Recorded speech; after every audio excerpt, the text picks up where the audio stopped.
So thank you for coming to Hypatia Media. We are working for educating students in theater and cinema. Right. Not just students, but also the common audience who wants to listen to personalities like you. This is the open door segment in which we talk to theater directors, film directors, actors, and I'm very thankful to you that you have come. Welcome, ma'am. Not at all. I'm so happy to be here.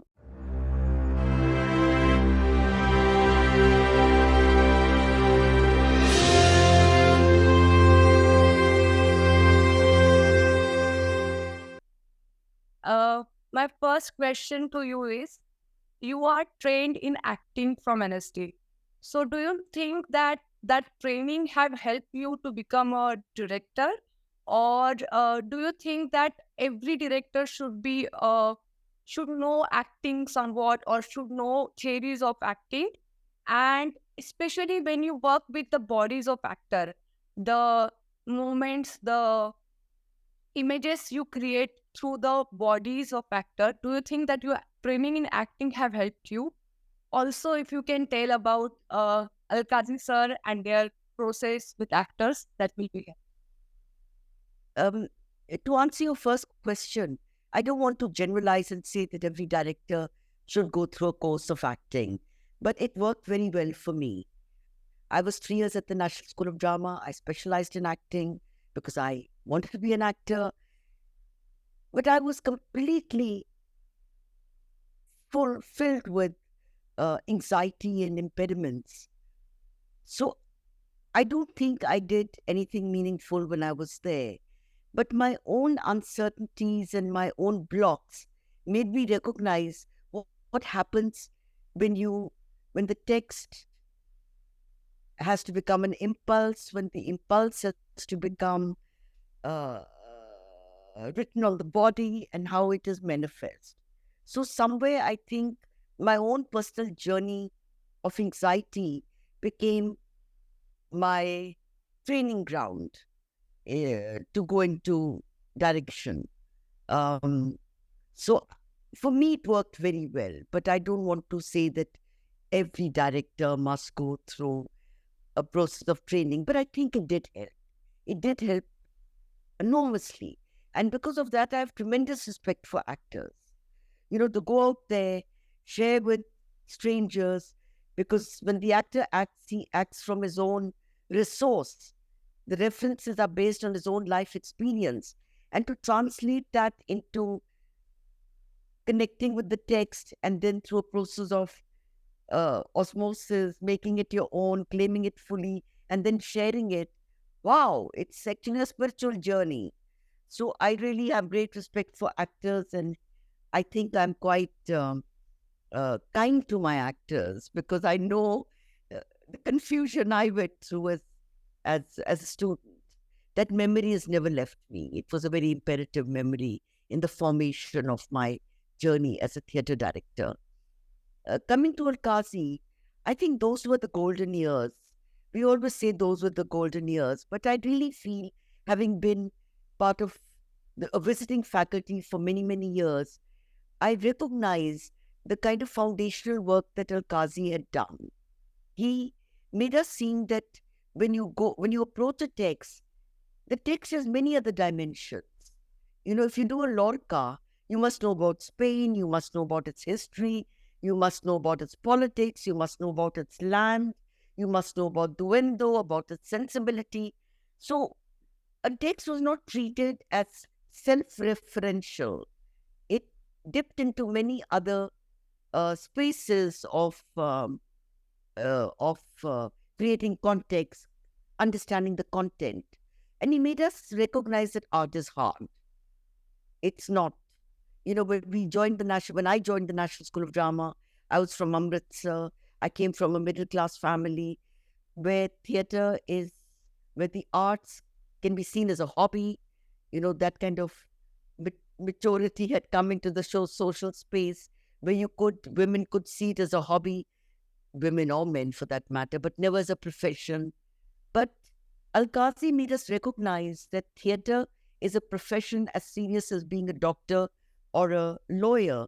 It requires commitment, it requires struggle, it requires labor, it requires concentration, all the elements that are required for any other profession, how to challenge yourself. And he created a wonderful intellectual climate.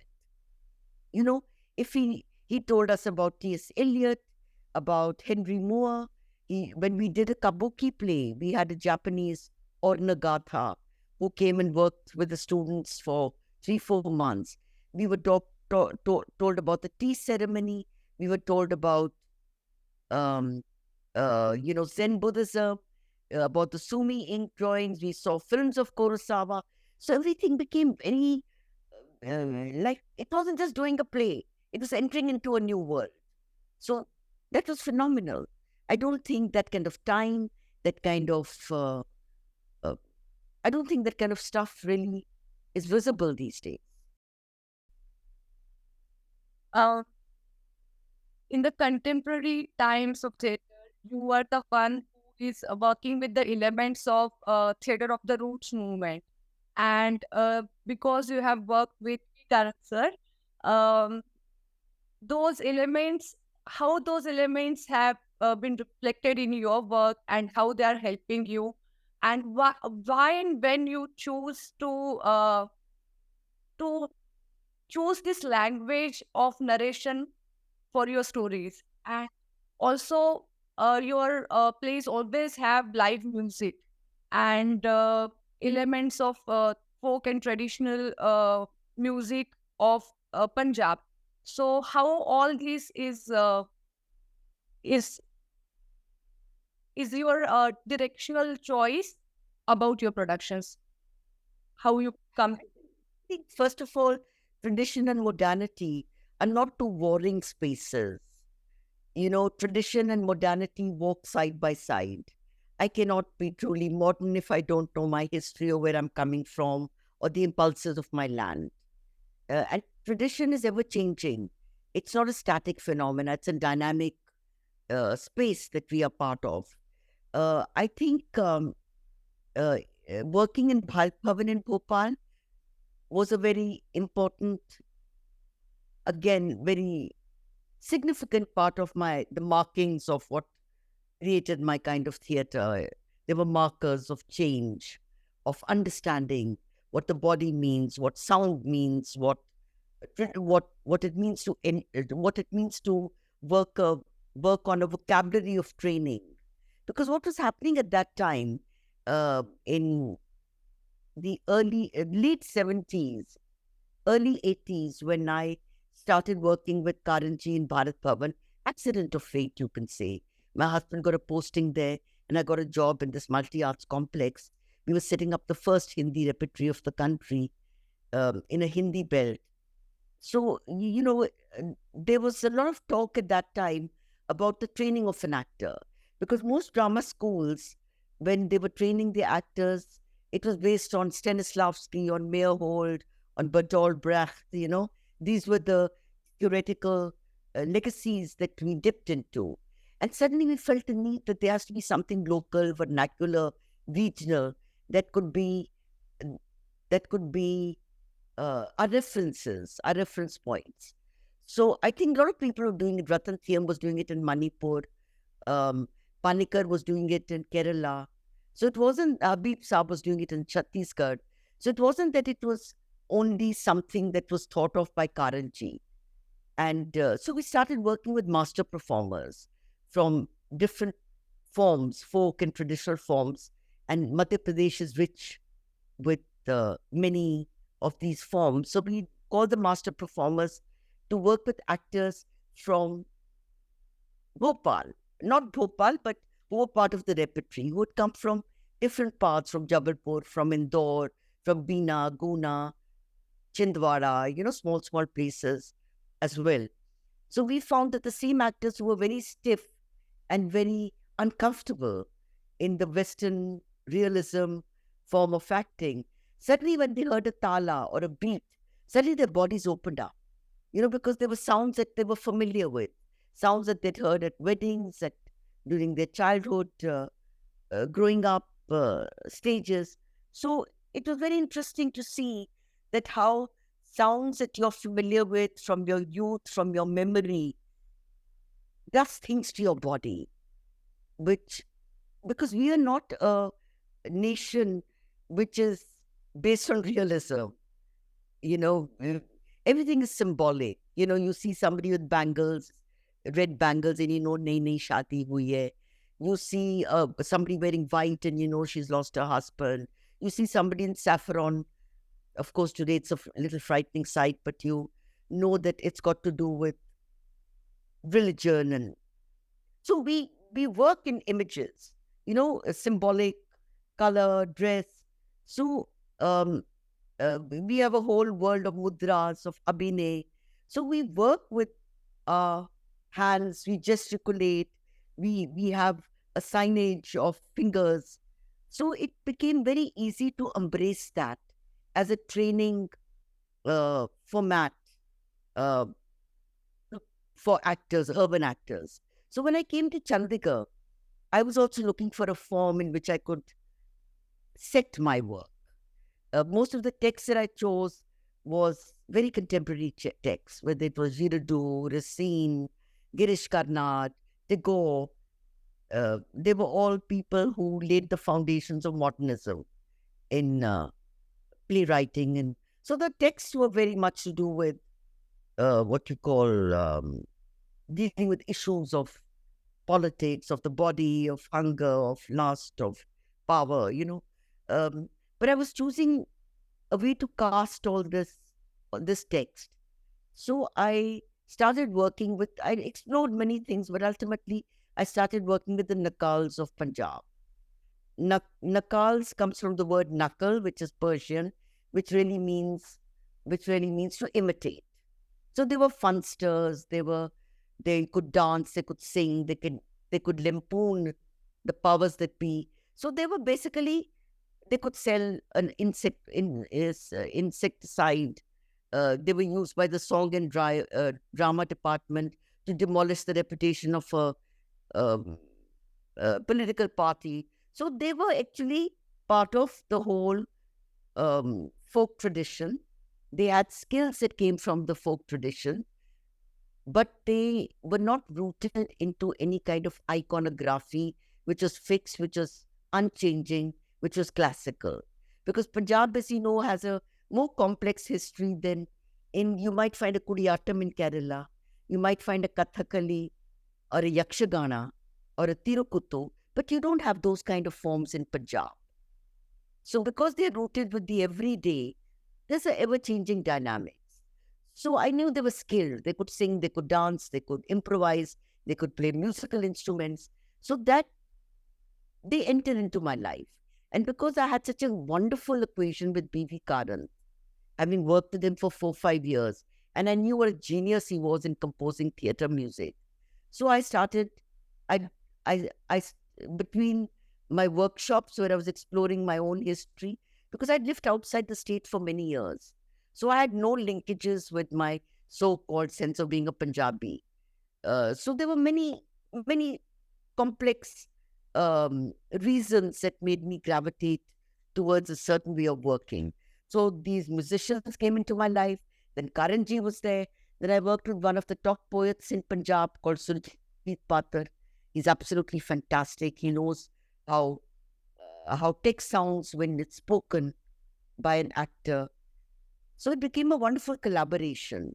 And then music willy-nilly entered into the fray. And I must tell you, Karan taught my musicians how to use traditional musical instruments in a non-traditional manner. And he also said that theatre music is neither folk, neither is it classical. It belongs to the genre of theatre. So many things like this were happening, you know, which created a certain way of working. Over all these years, you have worked with Punjab University students. You have worked with National School of Drama final year students. You have your own repertory where actors perform. These are all future of Indian theatre. what you want to say about them, what you feel about them, and what you feel about future of Indian theatre. Well, future sounds like a very grand word. So I wouldn't really like to be able to paint a map of what the future will look like. But I think these days I find students are very committed because they, as Al-Qazi taught us, art is hard. The competition is looming. They know that they have to chisel, refine, hammer themselves and go through a certain process of becoming, understanding their craft. I mean, as I always say that, Anne Bogart, this wonderful uh, teacher of theater, she said, um, there has to be passion if you want to do theater. There has to be something to say. You must have something to say. In between these two is craft. You have to know craft. There's no point in having passion. I have so many students coming, मुझे actor बनना है, मेरा बहुत दिल करता है. आपने कोई प्ले देखा नहीं, आपने कोई प्ले पढ़ा नहीं. So what use is that passion if you have not developed the craft? That's why in olden times, we called every art as shilpakar, craftsman. You have to know the craft of the work. So they are anxious to understand the craft. They want to go to workshops. They want to see plays. So but I think what has failed the students is institutions. Institutions are not able to contain that passion in the last couple of years. I see it in the drama department where I taught for 28 years. No recruitments are taken. University doesn't take a drama department very seriously. They don't see its value. So there are all kind of stuff that is happening. And you find that the students are very, they come out not trained. They have a degree, but they don't have that exposure and that training. So they're floundering. Of course, there are some universities like the Thrissur University in Kerala, where Abhilash Pillai is doing some fantastic work. There is a kind of passion, um, he comes with a whole set of skills, administrative and creative skills. And he's putting that into amazing usage to benefit the students. So that kind of committed teacher is few and far between. Then you have the Hyderabad University where interesting things are happening. So I hope things will pick up, one has to live with hope. Yes. Ma'am, when your work is being discussed, there is always the emphasis on how you have used 5 elements in your works, and how meaningfully using all those 5 elements and aesthetically uh, beautiful images, scenes created through them. How this journey began with the elements, and also the clothes. I have seen some of your works, and I have really seen some fascinating imaginary came out of the cloth usage of cloth in your works. So how this has started, and I don't, I think it's a process. I don't know how it enters into my workspace. Maybe I don't use videography. These days there's so much videography and there is so much slides and cinematic, computerized backdrops that I use. Perhaps because I'm technologically challenged, I have never gone into that space. I think it's a, you don't arrive at the image and you don't start with an image. You process an image, how it develops, and then what is available easily. So I don't think there's any of that 5 element kind of syndrome that I seem to dip into over and over again. It just happens very organically. Now, of course, there's no way you can even use a candle or a matchstick in a theater. So you'll never see fire in my plays. And it seemed like an easy way to create a dramatic moment.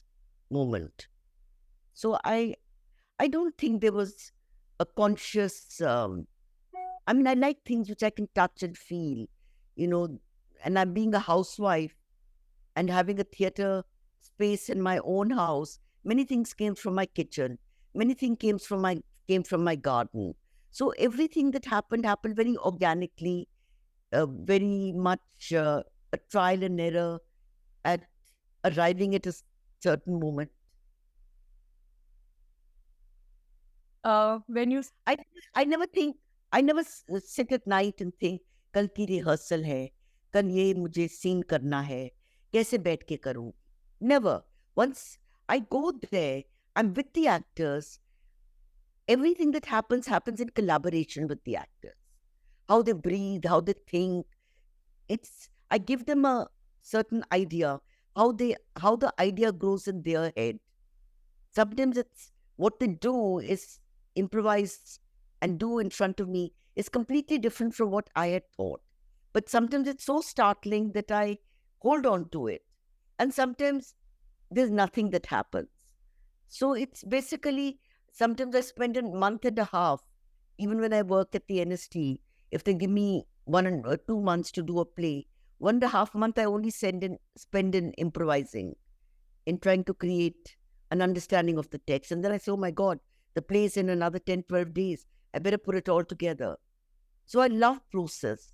Process to me is a ritual. Process for me is training. I'm not so interested in the finished product. uh, just you said that some elements come from kitchen, and the whole play is about kitchen katha. Yeah. Our professors discussed about it. I remember Amitesh sir was teaching us, and he was telling how you experimented with the uh, sense of smell and sense of taste through the play. So how that idea evolved, and how basically a story all about recipes and food getting served and all this, how you did it. Mhm. I don't know. I think you always get you just get these little flashes of what you want to do. And I come from a background where my father came from the Gurdwara tradition. So after they left their family Gurdwara, which is given by Maharaja Ranjit Singh in Rawalpindi during partition, they got compensatory land in Delhi. So when we as kids used to drive from Amritsar to Delhi, Chandigarh, sorry, compensatory land in Chandigarh. When we used to drive from Amritsar to Chandigarh, we used to spend the night in the Gurdwara, listening to Kirtan. Then we'd go to the langar and we would make food and, share stories. And sometimes with the atta flying in the air, uh, gunnooing, making little birds and little parrots out of, or little dolls out of um, the atta, gunya hoya atta, was very much part of my memory. I, I mean, I dip a lot into my memory. I just go into that. And so I thought it'd be wonderful to do something in the kitchen where you have a community kitchen where everyone is cooking, sharing, telling stories, or looking for stories. So the idea really grew from that. And at that point, I read this book, like Water for Chocolate. It's by Laura Esquivel. She's a Latin American writer, which is about thwarted love, and it's about cooking, and it's about recipes. So that became, because when I kept on telling Sujit Patar, the writer, I want to do a play about food, which has the smell of coriander and which has the sense of, sizzling oil and, mirchi being bhunod, the chutney being pisod. And I want to use all the sounds of the kitchen, the the pounding, the kneading, the squelching. So he said, I think you better give me a karchi to write the play on. Give me some text. Give me some text. So I started searching for text. So I came across this book, like Water for Chocolate, and I read it. And of course, it's very much set into a context of Latin America, where the youngest daughter doesn't get married because she's got to look after her parents. and how her lover gets married to her stepsister. So it had all those dimensions. I wasn't so much engaged, sadly. I'm going back a good 15 years ago, 18 years ago. I wasn't so much engaged in the text as I was engaged in the cooking part of it. So all my scenes were timed according to the time that is required to cook. So you have to have military precision because the food was also being served to the audience. So which means you can't serve them undercooked food and it is being cooked on the stage. कितना time लगता है रोटी बनने में, कितना time लगता है चटनी पीसने में, कितना टाइम लगता है पकौड़े बनाने में, कितना टाइम लगता है जलेबी बनाने में. And then what happens when the actor eats and he says his dialogue? So you have to understand the digestive system. Then there's also a thing about cleanliness. Everything must be washed. So all those elements had to be dovetailed in the making of the scene. So it was a very interesting journey. I think I wish I'd worked more on the text. The text maybe took a back seat, and the production design and the olfactory sensibility. And I used all the imagery from the vegetable world.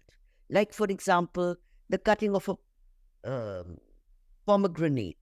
It becomes like the seeds of life. So I used everything from the world of the vegetable world and the fruit world. And also the fact is that every aesthetic decision that I took during that play had to be a practical one as well. Because you can't play with danger. You can't have 10 gas cylinders on the stage. Look at those times. I had 10 gas cylinders on the stage. And everyone's cooking and there's oil and there's stuff happening. But it was really fun. I don't know where I had the courage to do such mad hatter things. Ma'am, you mostly don't use a structured set like commercial plays or traditional plays where the set is very much structured. You use properties or mostly the material which comes with the actors. Actors use them very organically, and that's what transforms from one scene to another. That's what molded in every scene. Uh, so, do you think that is the reason your plays are mostly adopted in every setup? It can be done in proscenium, it can be done in black box, it can be done in open air. And how this journey with the materials, with the properties have been till now? Uh, yeah. The thing is that we are surrounded by a world which is full of things, objects. I'm talking to you on a computer, then I can see some files, some books, there's a bed, there's a table, there are chairs. So we are surrounded by a world of objects. So for me, an object is as significant as an actor. I want the actor to animate the object. I always give this silly example to my students that, when you live in a hostel and the dhobi comes with all the shirts, and everyone's wearing a white shirt because it's part of the uniform. This white shirt is not yours. This white shirt is not yours. What is it? It's because you leave something of yourself onto the object that you use and the object you relate to. Like, for example, very often you have a chorus wearing the same costumes. They know exactly, ye unka kurta nahi hai, even if it's the same color. What is it? It's very mysterious, it's very intangible, but it's very real. Your chair, the favorite chair, your towel, there's a sense of linkages that you have with the inanimate world. But you animate that world by putting something of yourself into it. And also, the object can go through many formations.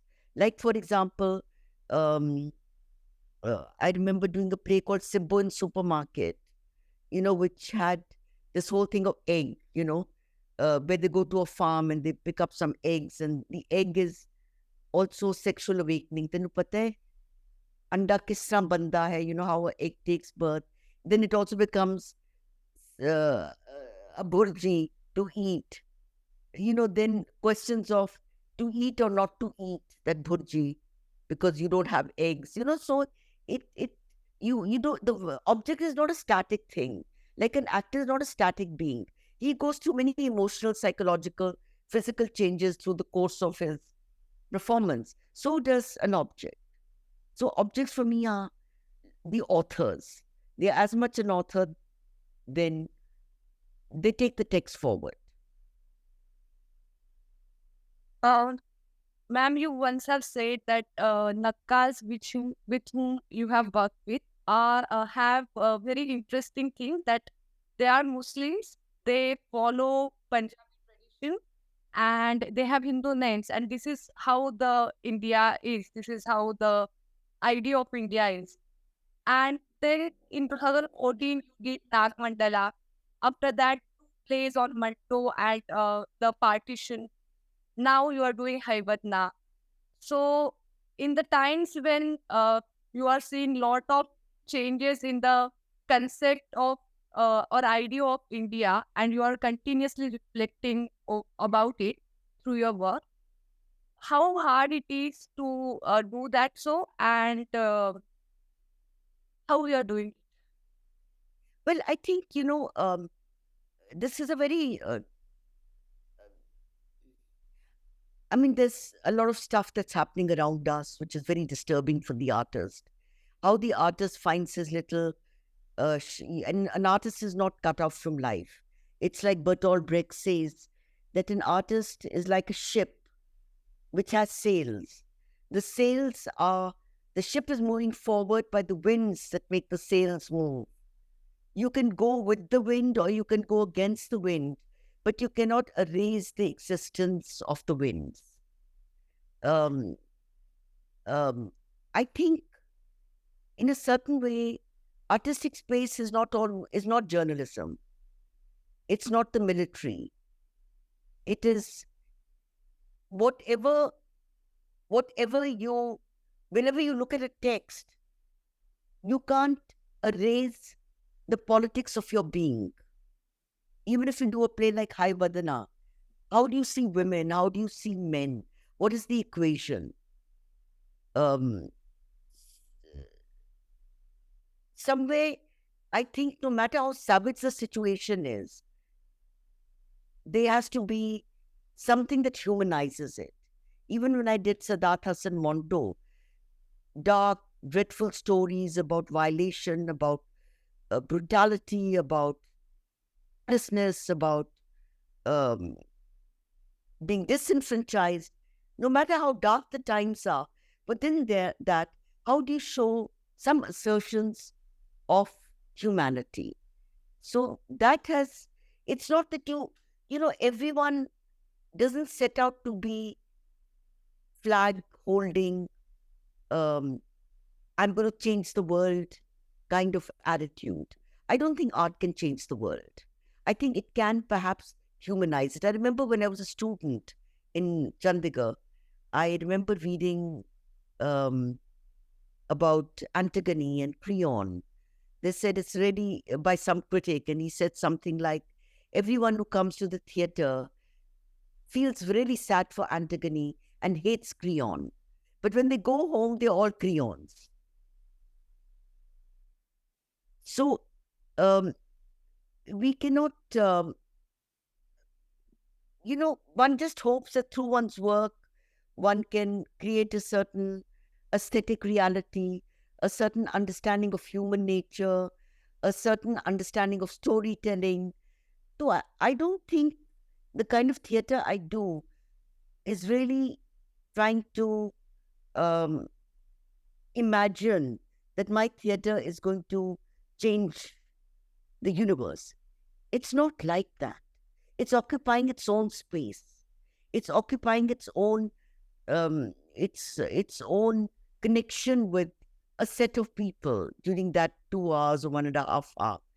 Um, and hopefully it might set someone questioning, thinking. Um, I don't think I've consciously done a political play unless you call suit. I pick up things where the story interests me, where the dynamics of the story, the narration, something new to say. The suit was really about apartheid. It was about violence. So there are many factors that come into play, but it's not that you set out. You don't set out to be different. You don't set out to say, I'm going to say something. I think that is, I don't see myself as occupying a pulpit where I'm giving a bhashan. Shakespeare, Ibsen, Brecht, then a story from South Africa, Manto, Tagore, Karnat, the very regionally Ranja. So, and also some stories like Kitchen Katha from your own experiences. How these all literature or stories or narration, how you deal with all those as a director, how you interpret the already written plays or a literature, or how you create something through your experiences. Do you follow the same process, or uh, are there different processes you use for the interpretation? Um, yes, and how you communicate what you are thinking to the performers. Because when you are doing collaborative theater, um, you have to give instructions from which you are going to get the images or the improvisations from the actors. So how you do that? Well, I think in a certain way, even when I was working on a well-made play, I always kind of took two scenes and put them together, edited, made the beginning into the middle. If there were two characters who seemed to be similar, I'd make them into one character. Sometimes I'd take one character and split them into two characters. So I was always playing around with endless possibilities. Um, Secondly, I think I have no embarrassment in coming into a rehearsal space and telling the actors, I really don't know what we're going to do, but let's all go on a journey together. There'll be pitfalls and there will be uncertainties, and I'm not here to provide every answer. I'm not superior to you. I am just I'm just doing a different function. I have the centralized eye, but you're the one who are going to be the vehicles of whatever we create. And I want it to be a space of trust. I want it to be a space where you don't have any qualms about being foolish. And whatever, I mean, like for example, um, very often, I remember when I did Gum Hai, which was based on 7 stages of grieving, an Aboriginal stories and testimonies, how I was trying to indigenize it. Suddenly, after one scene, I don't know why I thought of Moye Pannakhatta Nandalal. It made no logic, no sense. But now, maybe because I've worked for so many years, I'm quite willing to enter into danger zones. I'm quite willing to say, "Bada bakwas play tha." It doesn't really, it doesn't really disturb me. So I got that scene, but suddenly from some kind of sad scene, they have these, it was like it was really about people. It was somewhat based on um, the three billboards, about just the idea about a mother searching for a daughter who's lost. So they're all running from one tenement to another because somebody is just demolishing it and telling them to leave. So I had these huge kind of trays which they put on their head carrying their entire belongings. their tiffin, their bed, their kitchen utensils, their clothes, whatever I could fill in that very shallow this thing, and they sleep in it also. So it was that kind of thing.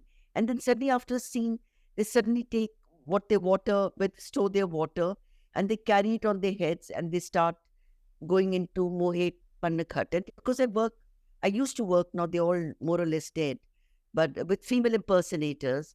So I still have some of them who have aged, but they still have the beautiful dance training.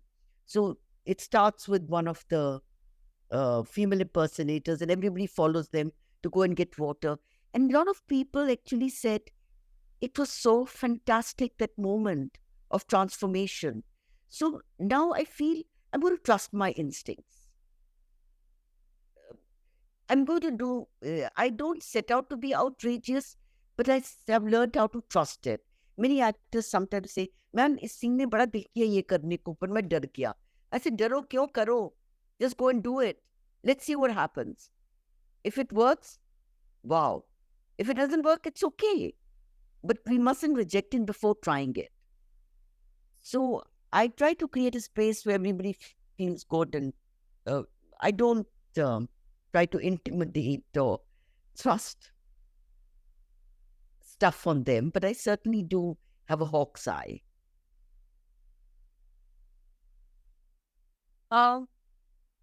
In the series in Bharangam, 2019, I guess, you showed us a small scene from the play based on Manto. And while watching that scene, I felt this is the complete story in itself, only the one scene. And then when I was watching photograph stills from your plays, or when I watched your play, I felt that it's so layered. Every image which comes, every scene is so layered that it's somewhere completes itself. Also, you have worked with um, what we can say, बहुत ज्यादा लोगों का आपका team होता है, जिसमें कि हर कोई एक्टर, हर परफॉर्मर कुछ ना कुछ कर रहा होता है, मल्टीपल एक्शंस हो रहे होते हैं स्टेज पर. So how you manage to work on the pace and rhythm of the play of each scene, and how you create this big canvas on the stage? But I don't know. I don't have. I don't have any. I mean, I feel if you're on the stage, you've got to be. We don't sit still. We are always doing something, and if you do it in a manner which is considerate to what is happening in other parts of the stage, it's about listening. You listen to what is happening in front, and you will pace your action according to that listening. You must know which is the actor intuitively knows the primary scene, the secondary scene, the scene which can fade but is necessary. So I think all these are, it's like an orchestration. It's like preparing an orchestra where you have this sound is a dominant, the saxophone is a dominant, then comes the bansuri, then comes. So you treat that as a soundscape, as a visual field. So I think it's just become, and the actor seems to, I think the actor also has his or her own sensitivity to know how much I should do which would not disturb.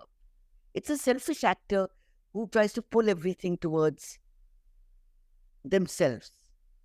It's really teamwork. But in Hypatia, we had all the actors on the stage all the time. And they were doing the stage business. But we had to make it just enough for them not to disturb some actions happening in front. So you just go and choreograph it. It's about choreography. It's about sound pattern. It's about interjection. It's about listening.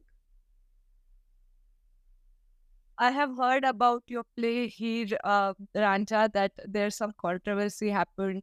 And then you say that you don't want your audience to understand everything, but they should think about it. You want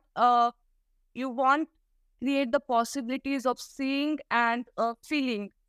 So when you say this, do you think that Indian audience or Punjabi audience, for that matter, uh, majority of the audience are able to do that, or do we have that kind of audience in India? Look, the thing is, when we see a Kandinsky, a painting of Kandinsky, or we see a painting of Paul Klee, we don't know what the artist was thinking when he made that. I don't want to. You have to create your own narrative to understand it, which means it's not a.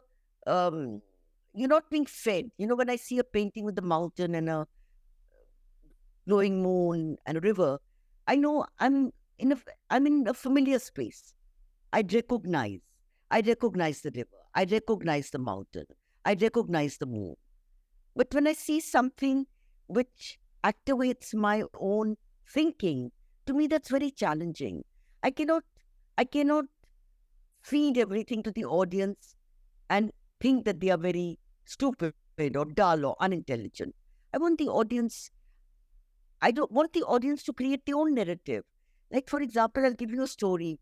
I did Yerma by Federico Garcia Lorca in London. I had many shows. And in one of the scenes, she's supposed to kill her husband. I didn't want that throttling scene, which is written in the text. So I broke up, I deconstructed the scene. And she has 5 diyas and, some water, which is red because it's a murder. And there's a white sheet and there is the extinguishing of life and there's a breaking of the pot. So all those things were used in the final scene. Now the reviewer said that scene was really wonderful. It was like the stilling of the menstrual cycle. It was the blood of Christ. I hadn't thought of the blood of Christ, and I hadn't thought of the stilling of the menstrual cycle. But his interpretation did not disturb mine. It extended the meaning. So the meaning got expanded into other cultures. So I see it that way. You don't have to understand everything.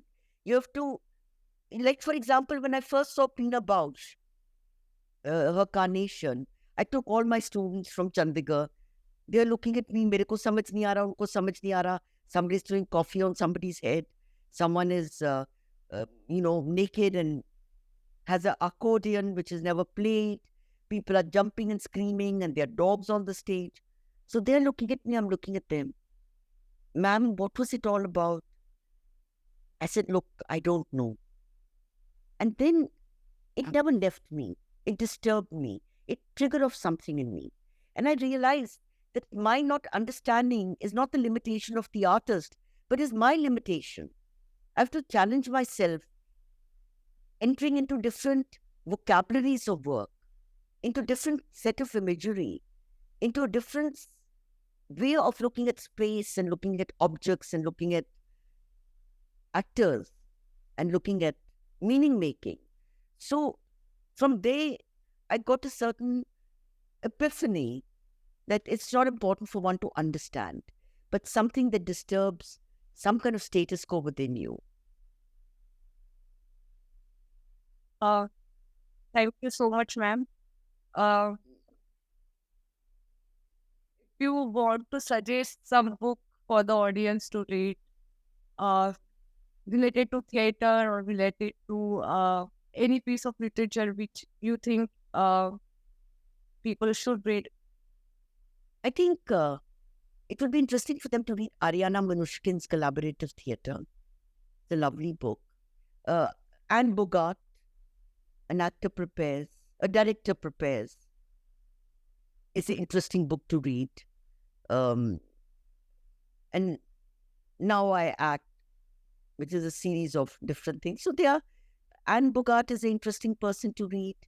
Ariana Manushkin, her collaborative theatre, I found it a very powerful book in terms of giving fresh understanding of the profession one is in.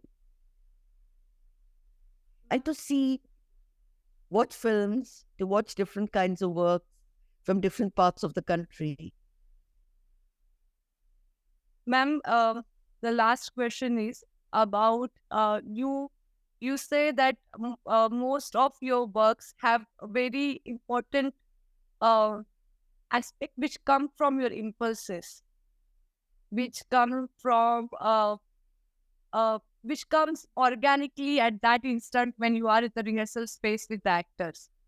So, have you used some kind of training, or have you given yourself some kind of what we can say, some kind of practice you do to because being a director in a collaborative theater place, it's very important to know at least what not to keep or what I don't want to have in Yeah. the. So how you reach to that decision? I don't know how I reach it. It has to feel right. It has to feel truthful.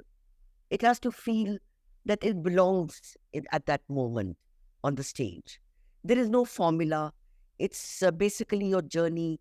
I remember when I think of my earlier plays, there was such a hesitancy. There was so much tentativeness. But now it's like, it's okay. Everything can work and nothing can work. My inspiration comes from my actors. The kind of, if you trust your actors, the kind of stuff they bring into a performance is overwhelming. It's really overwhelming. You just have to perhaps time it, chisel it, decide where it should be placed. As you said, how much uh, to do too much would disturb what you initially set out to do. So all those little chiseling and refining processes go on. But the actors bring a lot. You just have to tell them, let's do it. Let's do it together.